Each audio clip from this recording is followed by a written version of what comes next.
네, 여러분 안녕하십니까? 뉴스투데이 제주입니다. 치열한 접전이 예상되는 제주시 을 국회의원 보궐선거 토론회에서는 3명의 후보가 공약과 현안을 놓고 치열한 신경전을 펼쳤는데요. 무소속 김우남 후보를 향한 사퇴설 공방도 벌어졌습니다. 김찬년 기자입니다. 제주시 을 국회의원 보궐선거 토론회에서도 지역구와 인접한 제2공항 건설이 쟁점이 됐습니다. 더불어민주당 김한규 후보와 국민의힘 부상일 후보는 제2공항 결정 방식을 놓고 신경전을 벌였습니다. 제2공항 관련해서 공보물을 보면 제2공항 조속 추진이라고만 나와 있고 평소 얘기하시던 주민투표에 대해서는 전혀 언급이 없습니다. 어떤 절차를 취하실 예정인가요? 과거에 했던 것처럼 여론조사 방식, 법에도 규정되어 있지 않은 그런 방식으로 해서는 안 된다는 것입니다. 그런 상황이 온다면 법률에 규정되어 있는 주민투표를 해야 한다는 것입니다. 무소속 김우남 후보는 부상일 후보의 공약인 사라봉 산책로 도우미 배치 공약을 놓고 전형적인 포퓰리즘이라며 설전을 벌였습니다.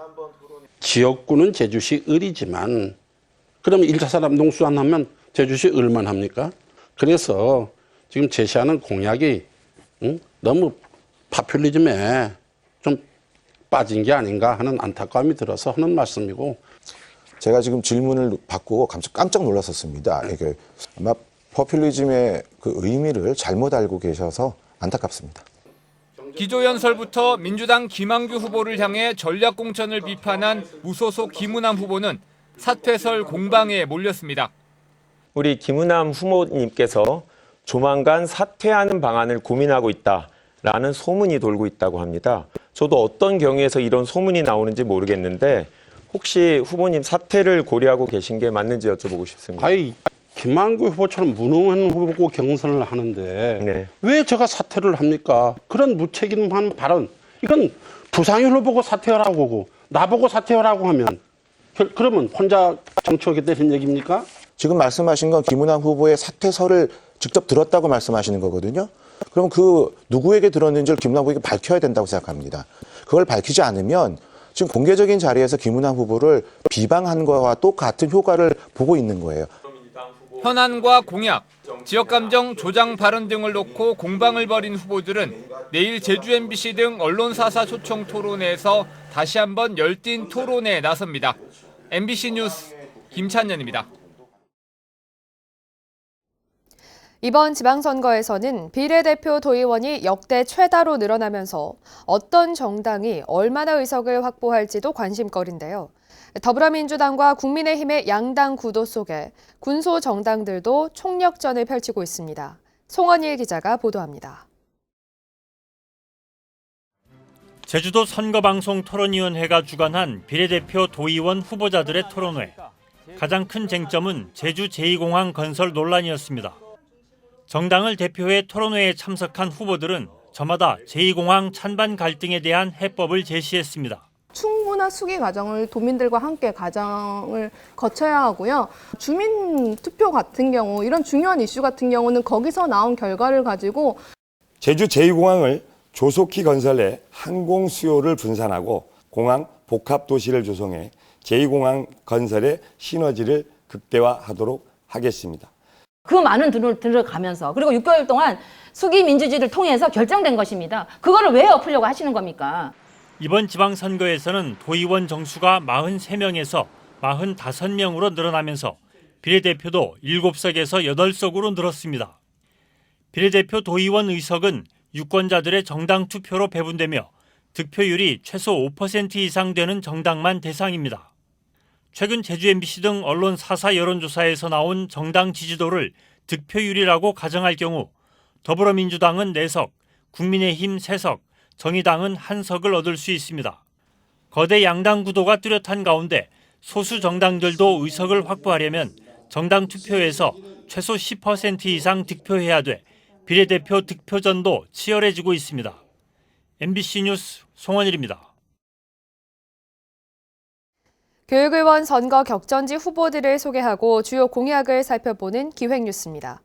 오늘은 현역 교육의원이 불출마하면서 신인들이 맞대결을 벌이는 서귀포시 동부 선거구를 박주연 기자가 보도합니다. 교육위원 선거구 가운데 가장 면적이 넓은 서귀포시 동부 선거구. 학교만 30여 곳이 넘는 데다 아이비 교육도 처음 도입돼 다양한 현안들이 산적한 곳입니다. 이곳에서는 현역인 5대의 교육위원이 불출마하면서 강권식 후보와 오승식 후보가 맞대결에 나섰습니다. 강권식 후보는 제주 영송학교 교장과 제주도 특수교육연합회 회장 등을 역임했습니다. 일반 학교는 물론 특수학교 등에서 30여년간 근무했습니다. 그래서 특수학생들의 어떤 그 열악한 환경과 학생들의 어려운 그 어떤 학교 생활을 위해서 도움을 주려고 출마하게 되었습니다. 강권식 후보는 특수교육 실무원 증원과 통학차량 리프트 설치, 남원 지역 체육고등학교 설립 등을 공약했습니다. 교육 활동을 위해서 특수교육 실무원 증원과 그다음에는 학생들의 이동권 보장을 위해서 리프트 차량을 반드시 실현해서 학생들의 행복하고 즐거운 학교 생활이 되도록 반드시 노력하겠습니다. 오승식 후보는 서귀포여고 교장과 제주도 교육청 교육국장 등을 지냈습니다. 학교 현장의 경험과 제주 교육을 총괄하는 교육국장을 거치면서 많은 문제점도 알고 있고 그 대안도 갖고 있습니다. 이런 그 모든 경험과 열정을 모두어서 서귀포 교육을 새롭게 하려고 하는 결심을 가지고 출마를 했습니다. 오승식 후보는 돌봄교사 증원과 돌봄교실의 시설 확충, 남원읍과 서귀포시 동지역의 미래교육 선도지구 지정 등을 공약했습니다. 지금 돌봄의 수요는 많습니다. 그러나 우리가 공급 차원에서 보면 시설도 모자라고 선생님도 부족하기 때문에 이것을 확충해서 원하는 사람 모두가 참여할 수 있도록 이렇게 하는 게 제 목표입니다. 표성과 성산 지역의 아이비 교육과 관련해서는 강권식 후보는 아이비 교육 특구 조성을, 오승식 후보도 창의융합 교육지구로 지정해 지원하겠다고 밝혔습니다. 두 후보 모두 풍부한 교육 경력을 바탕으로 현안 해결을 약속하면서 그동안 소외됐던 서귀포 지역 교육 환경이 개선될 수 있을지 주목됩니다. MBC 뉴스 박주연입니다.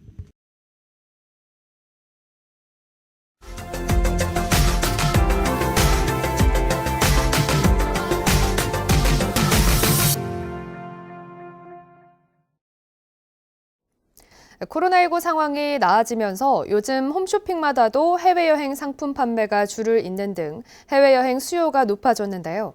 무안국제공항에서도 곧 동남아 노선부터 전세기가 뜰 것으로 보입니다. 목포 MBC 문현철 기자가 보도합니다. 지난 4월 국토교통부가 무안국제공항에 국제선 운항을 허가했습니다. 베트남 다낭에 제주항공과 베트남 항공사가 각각 전세기를 띄울 예정입니다.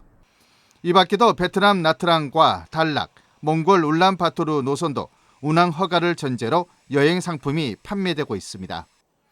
태국 방콕과 필리핀 마닐라 노선도 협의가 진행 중인 것으로 알려졌습니다. 앞서 국제선 재개의 가장 큰 걸림돌이었던 무안공항의 CIQ, 이른바 세관 출입국 검역 준비도 마쳤습니다. 7월 베트남 다낭을 시작으로 동남아와 몽골 노선의 운항이 본물 터지듯 한꺼번에 재개될 전망입니다. 전라남도는 전세기 운항 지원을 대폭 늘리고 방역 대책을 마련하는 등 국제선 재개에 발빠르게 대처하고 있습니다. 단기 체류 외국인에 대한 임시생활시설 등을 준비 완료하였고 금년 말까지 공항 활성화를 위해 한시적으로 국제선 부정기편에 편당 200만 원씩 지원할 계획입니다. 지난 2020년 3월 이후 국제 노선이 끊겼던 무안국제공항. 그동안 주차장 확장과 청사 리모델링, 시설 재배치 등을 마치고 2년 반 만에 국토서남권 관문공항으로 재도약에 나섭니다. MBC 뉴스 문현철입니다.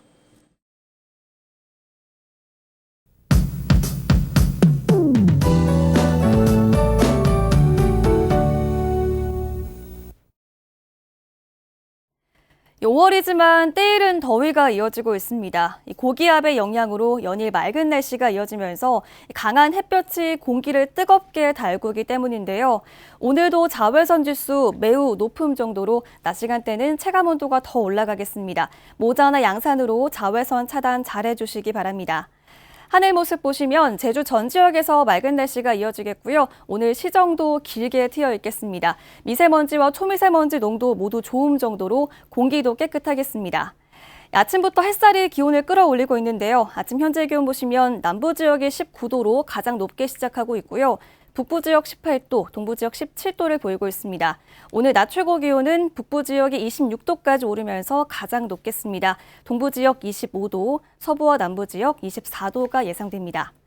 도서 지역도 맑은 날씨가 이어지겠는데요. 예년보다 2도가량 높겠습니다. 우도 25도까지 오르겠고요. 마라도와 가파도도 25도가 예상됩니다.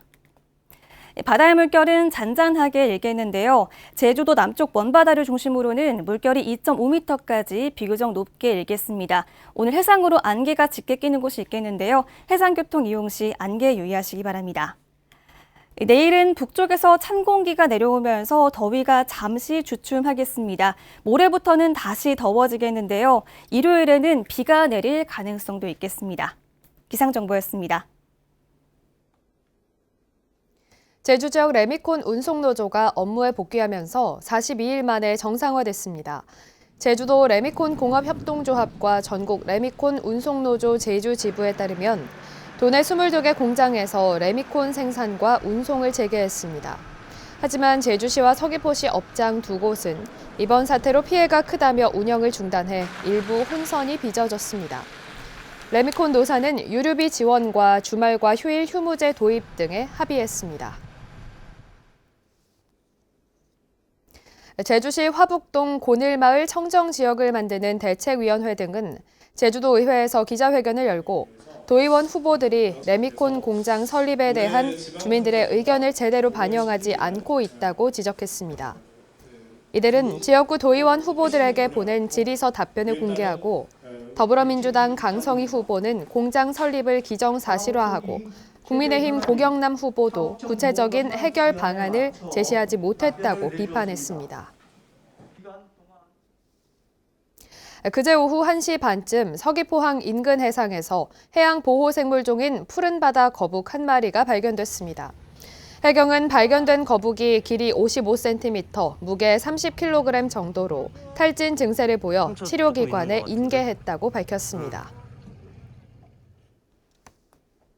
포괄적, 점진적 환태평양 경제 동반자 협정인 CPTPP 가입에 대응하기 위한 수산업특별대책위원회 회의가 제주 농어업인회관에서 열렸습니다. 이번 회의에는 제주도와 수협, 제주도 어선주협회, 제주도 해녀협회 관계자 등이 참석해 CPTPP 가입이 제주 수산업에 미치는 영향을 분석하고 수산업 보호를 위한 지원 방안과 경쟁력 강화 방안 등을 논의했습니다. 뉴스투데이 제주를 마치겠습니다. 여러분 고맙습니다.